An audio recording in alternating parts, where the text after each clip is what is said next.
Salut et bienvenue à tous sur ma chaîne de YouTube. Aujourd'hui, nous allons découvrir les dernières informations pabriques dans les différents journaux et médias. Si vous n'êtes pas encore abonné, cliquez sur s'abonner, aimez à notre chaîne de YouTube et partagez cette vidéo avec vos amis. C'est parti. Yes, amakuru yacu rero reka tuyahere hano mu gihugu cya Repubulika ya Demokarasi ya Kongo. Aho batubwira ko ibitero bya Wazalendo byaguyemo abasirikare ba FARDC. Ibitero by'imitwe ya Wazalendo yahawe intwaro na Perezida Felix Tshisekedi byahitanye abasirikare ba FARDC. Ni mu ruhererekane rw'ubwumvikane buke bumaze igihe no guhangana hagati ya Wazalendo na FARDC.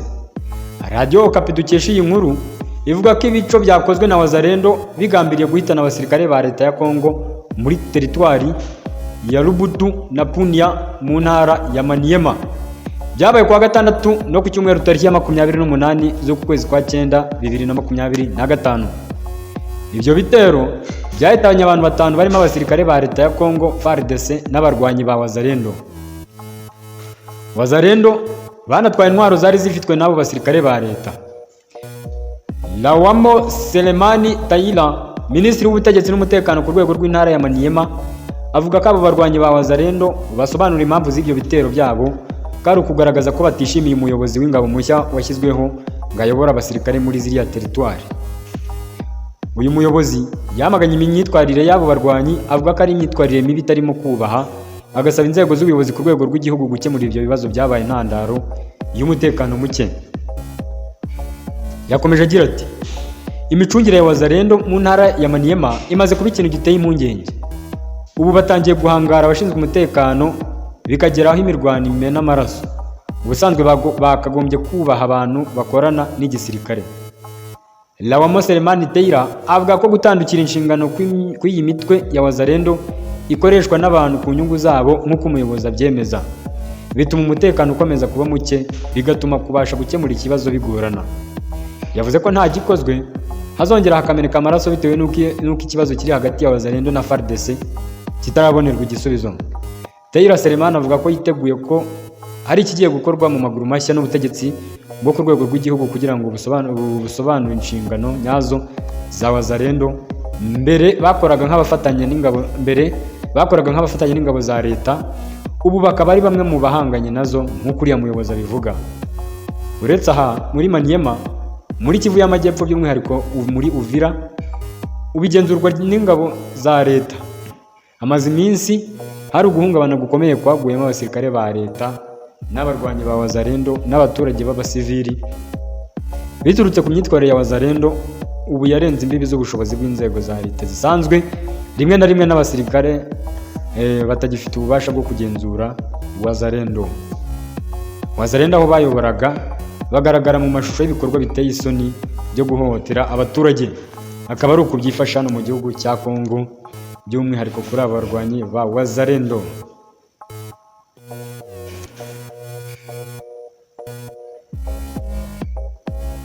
Yes, tukiri hano muri Kongo, ingabo zoherejwe guhangana n'umuvundo w'imodoka. Guverinoma ya Repubulika ya Demokarasi ya Kongo ku itegeko rya Perezida Felix Tshisekedi yafashe icyemezo cyo igikarishye cyo kurunda ingabo mu mihanda y'umurwa mukuru Kinshasa mu rwego rwo guhangana n'umubyigano w'imodoka. Kuva mu rukerera rwo kuri uyu wa mbere tariki ya 29 Nzeri, umujyi wa Kinshasa wuzuye abasirikare bitwaje intwaro zoroheje n'iriziremereye bazenguruka impande zose. Ubutegetsi bwa Kongo buvuga ko ari icyemezo cyafashwe mu rwego rwo guhangana n'umuvundo no gushyira ku murongo ibinyabiziga mu murwa mukuru. Bugaragaza ko aba basivile bazakorana n'abapolisi, abasirikare bazakorana n'abapolisi bamaze igihe mu bikorwa byo guhashya abarenga ku mategeko y'umuhanda mu mujyi wa Kinshasa. Iki gikorwa cyateje impagarara n'icyoba muri uyu mujyi, bamwe batangiye gukeka ko izi nzego zaba zikanze ikintu runaka. Hari abagaragaza ko ibi byakozwe birenze ikibazo cy'umutekano wo mu muhanda, kuko ubwinshi bw'abasirikare n'imodoka zabo ubwabyo byateje umuvundo mu mihanda ya Kinshasa. Dismas Kitenge, perezida w'ishyirahamwe riharanira uburenganzira bwa muntu, yavuze ko kohereza abasirikare mu mihanda n'ibyakozwe na leta biteye impungenge. Yabwiye Radio Okapi ko abasirikare ubwabo bashobora guteza akajagari mu mihanda, rimwe na rimwe bakarasa abarenze ku mategeko y'umuhanda. Yagize ati ingabo zishobora gushyiraho uburyo bwo gukurikiza amategeko ariko hagomba kwitondera ikoreshwa ry'ububasha mu buryo butari bwo. Perezida Felix Antoine Tshisekedi aherutse gutangaza ko umuvundo w'imodoka muri Kinshasa uhagarika imikorere y'umurwa mukuru, bityo ko ari ngombwa kohereza ingabo gushyira ibintu mu buryo.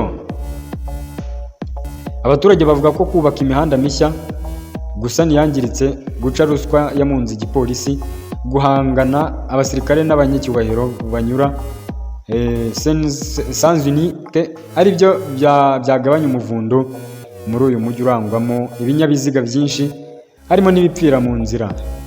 Akaba ari uko byifashe rero hano mu gihugu cya Kongo. Abaturage bavuga bati cyangwa hari ikintu muri kwikanga, ariko ubuyobozi bw'igihugu bukababwira buti mushyire ibintu ku murongo mwebwe, ibyo bintu mubyihorere. Yes, dukomeze noneho hano dukomereze amakuru yacu hano aho batubwira bati iki. Baratubwira ati RP Tumba yatangiye kugeza amashanyarazi ku baturage. Ishuri rikuru ry'imyuga n'ubumenyi ngiro rya Tumba RP Tumba ryatangiye kugeza umuriro w'amashanyarazi uturuka ku mirasire y'izuba ku miryango 40 yo mu mudugudu w'icyitegererezo wa Nyirakayobe mu murenge wa Buyoga, akarere ka Rulindo. Imiryango yatujwe mu mudugudu wa Nyirakayobe yahoze ituriye icyuzi cya Muyanza. Amashanyarazi yari asanzwe afite yaburaga kenshi, hari n'ababuraga ubushobozi bwo kuyishyura. Umuriro uturuka ku mirasire y'izuba uri guhabwa abaturage ukusanyirizwa muri Living Lab ifasha abanyeshuri ba RP Tumba kwiga neza no gutanga ibisubizo ku baturiye iri shuri. Umuyobozi mukuru wa RP Tumba College Engineer Mutabazi Rita Clemence avuga ko iki gikorwa kigamije gufasha abaturage no kugabanya ibyanduza ikirere.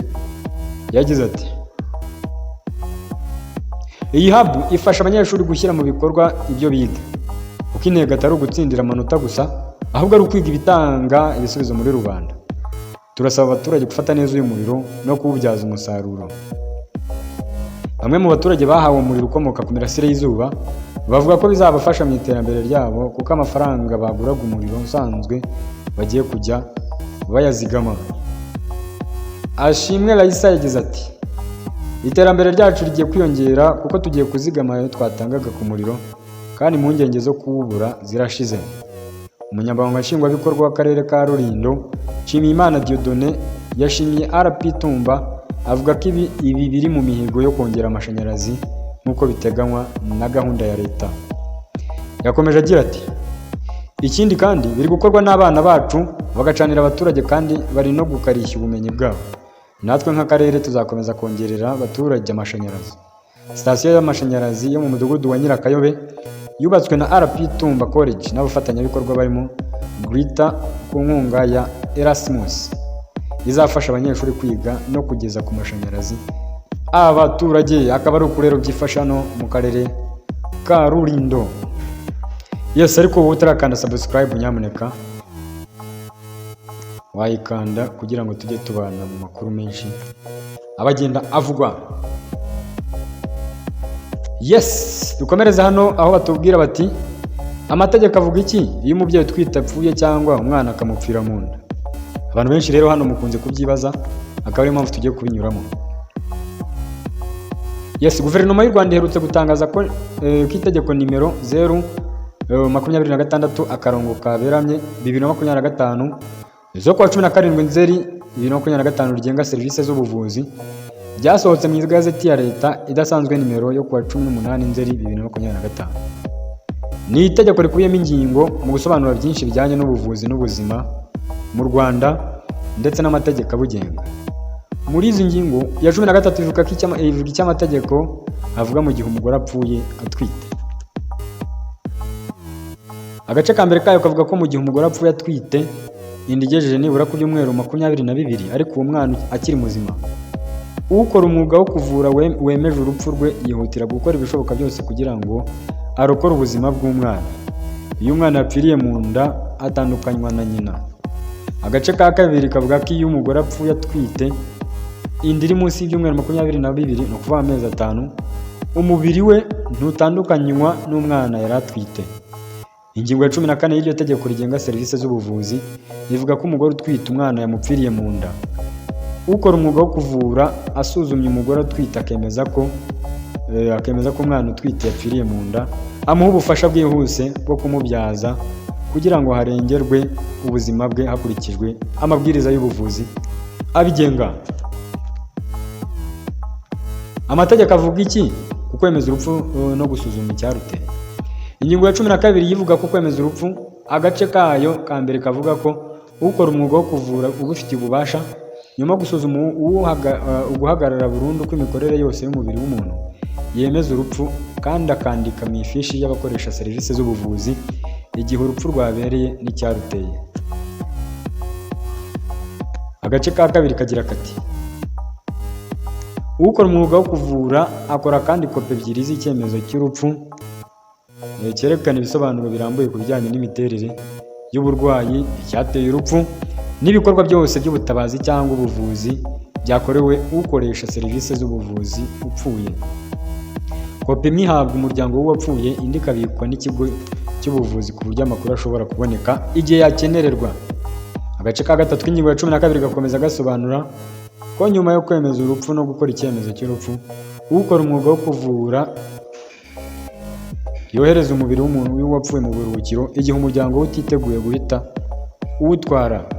Agace ka 4 kagira kati umubiri w'umuntu wapfuye woherejwe mu buruhukiro ushyirwaho ikirango kigaragaza amazina n'imyaka bye, itariki n'isaha yapfiriyeho, gihambiriye neza ku bujana bw'ukuboko cyangwa ukuguru cyangwa ino kugira ngo byoroshye kugaragara no kugerwaho.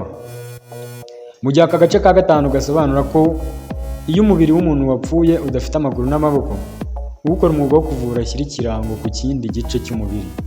Ingingo ya 15 yo ivuga isuzuma ry'icyateye urupfu, ivuga ko iyo bisabwe n'ufitanye isano n'umuntu wapfuye ishingiye ku buvandimwe, uwo bashyingiranywe, uw'umurera wemewe n'amategeko cyangwa urwego rufitiye ububasha, ukora umwuga wo kuvura ubifitiye ububasha akora isuzuma ry'umubiri w'umuntu wapfuye hagamijwe kumenya icyateye urupfu.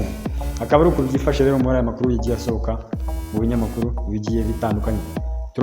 Turabakumbuye mwese, turabasuhuje mwese, turabasezeye mwese. Akaba ari aha rero tusoreje amakuru yacu, mukomeze mugire ibihe byiza. Utarakanda subscribe wayikanda, utarakanda like ukayikanda kugira ngo tujye tubana mu makuru menshi agiye atandukanye. Turabakunda neza cyane.